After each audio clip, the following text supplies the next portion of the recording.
Hi guys, good morning, welcome back to my new blog. तो finally मैं function से वापस आके अपने घर आ गई हूँ ऊना में। तो आज फिर से मैं कहीं जा रही हूँ और इस बार मैं ऐसे वैसे नहीं जा रही हूँ। इस बार मैं लंबी छुट्टी काटने जा रही हूँ। शहर छोड़ के जा रही हूँ। हिमाचल छोड़ के जा रही हूँ। मतलब कहाँ जा रही हूँ, कैसे जा रही हूँ, मैं आपको बाद में बताऊँगी। मेरी पैकिंग बहुत बड़े बड़े बैग में हो चुकी है। एक ही बैग तैयार किया है। और यहाँ पे सुबह से लाइट नहीं है, बारिश हो रही है बहुत ज़्यादा। तो देखते हैं कैसा सफ़र रहता है। थोड़ा सा अजीब लग रहा है क्योंकि पता ही है फैमिली से दूर जा रहे हैं। तो मैं मतलब ऐसे जा रही हूँ, मंथ्स के लिए जा रही हूँ। तो अभी रेडी होते हैं, फिर निकलते हैं, फिर मैं बताऊँगी, मैं आपको रास्ते में बताती जाऊँगी कि क्या क्या हो रहा है। ठीक है, बाय गाइस। मेरी जो फ़्लाइट है वो 6:25 की है और मेरे को लगता है डिले भी हो सकती है क्योंकि बारिश का मौसम हो रखा है यहाँ पे। तो 1:30 बजे के करीब मैं निकल जाऊँगी घर से ताकि मैं टाइम से पहुँच सकूँ। और आपको पता है एयरपोर्ट का सब कुछ है ना, चेकिंग वगैरह। तो यहाँ से निकल जाऊँगी। यहाँ से 3 घंटे लगते हैं वैसे भी, और ट्रैफिक वगैरह अनंतपुर साहब में बहुत ज़्यादा होता है। तो निकल जाते हैं। मम्मी की हालत अभी ख़राब हो गई है कि सोच के कि जा रही है। अभी बेबी भी छोटी है और हमारे घर में परसों फंक्शन है यहाँ पे, पर फिर भी मजबूरी। मजबूरी का नाम महात्मा गांधी दोस्तों। तो चलते हैं। तो ये मेरे बैग रेडी हो रहे हैं, गंद पड़ा हुआ है बट मैं थोड़ी देर में सेट कर दूंगी इसको सारा। अभी मुझे पता नहीं चल रहा है ना कि किस में कितना कितना सामान डालना है।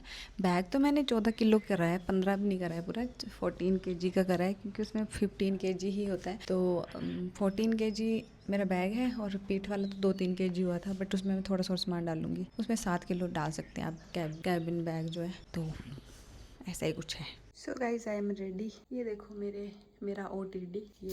ये मैंने बहुत पहले लिया था धर्मशाला में, आज पहना है। कभी कभी अच्छा लगता है मुझे कुछ चीज़ें, हर बार नहीं।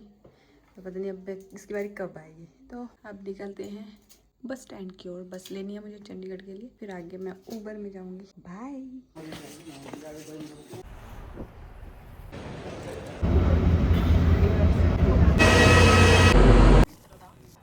Flight time to Kolkata is 2 hours, covering 1,500 kilometers approximately, expected to cruise 35,000 feet above mean sea level. Sit back, relax and enjoy this flight. Thank you. Alcohol on this flight. Tobacco use is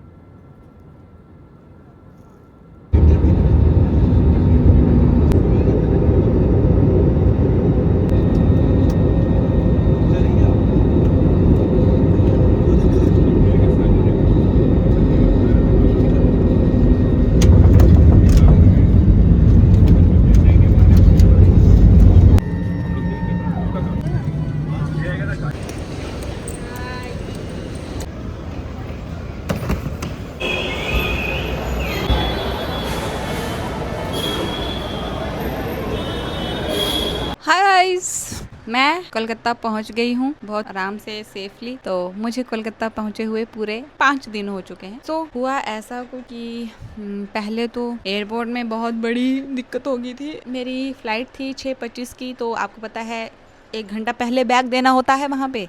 लेकिन मेरा time ख़त्म हो चुका था दोस्तों bag देने का। और इंडिगो में इतनी लंबी लाइन थी बैग देने की कि मतलब मेरी वहाँ देख के होगी कि यार आज तो नहीं पहुँच पाऊँगी मैं, क्योंकि वो उसमें ही 6:25 हो जाने थे बैग देते देते। तो मैंने साइड में एक दीदी खड़ी थी, उसको पूछा कि ये लाइन खाली क्यों है। वहाँ एक भैया बैठे थे काउंटर में। मैंने दीदी को पूछा ये लाइन खाली क्यों है। उन्होंने कहा ये मैम फास्ट फॉरवर्ड वाली लाइन है। मैंने बोला वो क्या होता है। उन्होंने बोला मैम यहाँ पे 600 रुपये दे के आप अपना लगेज सबमिट करा सकते हैं और अंदर जा सकते हैं। मैंने बोला है इतनी महंगी फ्लाइट के लिए मुझे 600 खर्चना ठीक लगा दोस्तों। तो मैं उस लाइन में घुस गई। मैं आगे की, मैंने कहा भैया लगेज। कहता मेरे को देखता कहाँ जाना है। मैंने कहा कोलकाता। तो ही वाज लाइक अब आ रहे हैं आप। आई वाज लाइक कब आते हैं मुझे क्या पता कब आते हैं। मैं इससे पहले जब भी मैंने 3-4 बार फ़्लाइट से सफ़र किया है, लेकिन मैं छोटा बैग, अपना जो पीठ वाला बैग उसको लेके आती, थोड़ा सा सामान लेके जाती थी। तो वो वहाँ वहीं पे ही चेक होता है जहाँ पे हम मतलब एक चेक होता है, एक जगह आर्मी वाले बैठे होते हैं, वो मुझे भी चेक करते हैं। बैग इलेक्ट्रिक सामान अलग होता है, उसका ये होता है बैग अलग से रखना होता है। और आप अपना सारा सामान मोबाइल वगैरह दे के दूसरी तरफ से जाओगे तो आपको स्कैन किया जाता है। तो स्कैन हो गया, मेरा सामान भी भी मैं भी, और तो मैं निकल मतलब वो निकल के मैं निकल लेती थी, उसमें ज़्यादा देर नहीं लगती है, 10 मिनट भी नहीं लगते हैं मतलब। तो वो लगेज वाला मेरे साथ पहली बार था सीन, तो मुझे इतना कोई आइडिया नहीं था। तो भैया ने बोला इसके लिए 1 घंटा पहले आना पड़ता है, आप अब आ रही हैं? तो मैंने कहा मुझे क्या पता कि मेरे को 1 घंटा पहले आना था। उस दौरान उसने कहीं फ़ोन किया तो उसने पूछा कि लगेज है कोलकाता का, क्या एक्सेप्ट करेंगे? पहले उसने मेरे को सुक्की ना कर दी दोस्तों, बिल्कुल मना कि नहीं आपका लगेज नहीं लिया जाएगा। मैंने कहा भैया प्लीज़ मुझे जाने दो, बहुत ज़रूरी है मेरा जाना। मेरे आंखें रोने जैसी हो गई। Of course I am content creator, तो मेरे को एक्टिंग अच्छे से आती होगी। तो मैंने कहा मैं पसीने छूट गए थे पर मैंने बोला भैया प्लीज़ मुझे जाने दो, मेरे को बहुत अर्जेंट है, बहुत ज़्यादा, तो ऐसा मत करो मेरे साथ प्लीज़ भैया प्लीज़। तो फिर उन्होंने कॉल करा, फिर पूछा कि लगेज है कोलकाता को तो ले लें, तो उनको कहा कि ठीक है ले लो। फिर उसके बाद विदिन 2 सेकेंड एक सुंदर सी कन्या आई। होती नहीं है जो सुंदर भी होती हैं और तिखी होती हैं, और उनको बात करने की तमीज़ नहीं होती है, ऐसे करके बात करती हैं जो। फिर आगे मैम अब आ रही हैं आप? मैंने कहा है हाँ अब आ रही हूँ। बोलती मैम आपको नहीं पता है कि 1 घंटा पहले आना होता है? मैंने बोला मुझे पता होता तो मैं पहले ही आती। मैम प्लीज़ मुझे अब जाने दो। मैम चलो आपका लगेज ले रहे हैं, लेकिन नेक्स्ट टाइम आपका लगेज नहीं लिया जाएगा। जैसे कि पता नहीं वो मुझे ही पहचानेंगे और मैं निकलूँगी तो वो बोलेंगे आपका लगेज नहीं लिया जाएगा क्योंकि आप पिछली बार लेट आई थी। बट मैंने उसको इग्नोर किया, मैंने हर चीज़ बोली और मैंने अपने पर्स से 600 रुपया निकाल लिया दोस्तों। उन्होंने कुछ भी नहीं मांगा मुझसे, ना आधार कार्ड ना पैन कार्ड। जब मतलब मांगते हैं ऐसे, मुझे पता है मांगते हैं, बट उस टाइम उन्होंने कुछ भी नहीं मांगा, बस बोला कि ठीक है मैम जाओ आप बैग। फिर मेरे को बोलती आपके बैग में लाइटर, सिगरेट, पावर बैंक तो नहीं है? मैंने बोला कहाँ से मैं आपको बीड़ी पीने वाली लगती हूँ? मन में सोचा मैंने कि कहाँ है, मैं कहाँ से आपको बीड़ी पीने वाली लगती हूँ? फिर मैंने कहा नहीं मैम ऐसा कुछ भी नहीं है। और मैं वहाँ से जैसी बोला ठीक है हो गया जा सकते हैं, जल्दी जाओ बोर्डिंग हो रही है। जैसी वहाँ से भागी ना दोस्तों, एयरपोर्ट पे दौड़ी हूँ मैं। यहाँ पसीने आ गए थे मेरे, यहाँ ऐसे मुझे पसीना नहीं आता है, पहाड़ हूँ मैं, पसीना नहीं पड़ता मुझे, पर उस दिन मेरे को पसीना आया था यहाँ से पसीना पड़ा था। फिर मैं दौड़ के गई और ऊपर से गेट नंबर 9, ऐसे मेरी ऊपर वाला गेट नंबर भी कर सकते थे, 3 कर देते, 4 कर देते, नहीं 9। फिर मैं भाग के गई, फिर वहाँ से मैंने सीढ़ियाँ ली, वो जैसे चलती हैं स्टेयर्स से गई दोस्तों, उससे भी मैं भागी। वो चल रही थी, मेरे से सब्र ना हुआ, फिर मैं दौड़ी वहाँ पे। फिर मैं दौड़ के नीचे पहुँची तो बोर्डिंग हो रही थी, मैं बीच में घुस गई और मेरे पसीने छूट रहे हैं, वाह बोर्डिंग पास साथ में लिया है और चली गई। फिर लगा मुझे एसी अच्छा नहीं लगता है, एसी की हवा अच्छी नहीं लगती है क्योंकि हमने कब मतलब हम एसी यूज़ नहीं करते हैं अपने वहाँ पे। फैंस भी बहुत रेयर, क्योंकि इतना कोई गर्मी होती नहीं है हमारे वहाँ पे। फ्रिज वगैरह भी अभी शुरू किया हमने, क्योंकि पिछले कुछ सालों से गर्मियाँ पड़ने लगी है हमारे वहाँ भी हिमाचल में। तो उससे पहले हम फ्रिज और फैंस वगैरह नहीं यूज़ करते, एसी तो अभी भी नहीं लगाते हैं।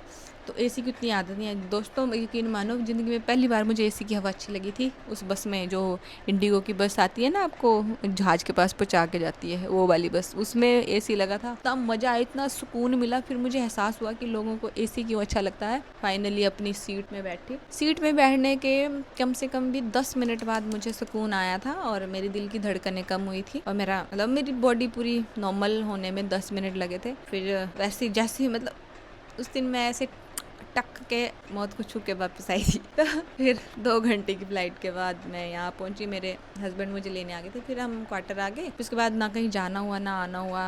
और आपको पता है सेंसिटिव एरिया है, आर्मी एरिया, तो वीडियो बनाना कुछ इतना मेरे पर्सनल पॉइंट ऑफ व्यू से कि बाहर मैं रूम के अंदर सब कुछ करूँगी, वीडियो बनाऊँगी, फ़नी कंटेंट बनाऊँगी, सब कुछ बनाऊँगी, लेकिन बाहर की वीडियो मैं थोड़ा अवॉइड ही करूँगी। तो मैंने इसलिए शूट नहीं किया इतने दिन से। मैं अभी मतलब अपने रूम नहीं गई हूँ। ये हमारा जहाँ पे हम रुके हैं 9 तारीख तक है ये हमारे को। फिर उसके बाद हम अपने रूम में शिफ्ट हो जाएंगे। हमारे रूम में भी कलर हो रहा है और सफाई वफाई नहीं हुई थी, काफ़ी टाइम से था, तो वो मतलब थोड़ा गंदा सा है। मेरे हस्बैंड ने वहाँ पे तैयारियाँ करवा रहे हैं, वहाँ पे कलर वलर करवा रहे हैं। बाकी सामान वहाँ पे जो भी लगेगा वो हो रहा है। हमको कोई काम नहीं है, खाना बनाना है, खाना है और सोना है, बस यही काम है। ये मैंने इतने दिन से शूट नहीं किया। और आज मैं एक वीडियो यूट्यूब में मुंडन वाली पार्ट 2 अपलोड कर रही थी, उसमें इतनी दिक्कत आ रही है।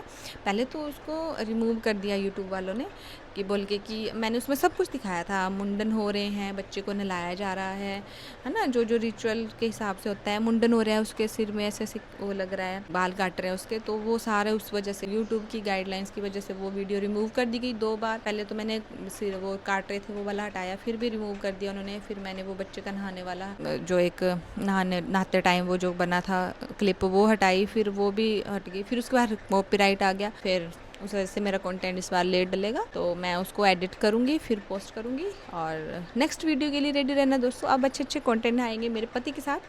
तो मिलती हूँ नेक्स्ट व्लॉग में, तब तक के लिए bye bye, love you guys, bye bye.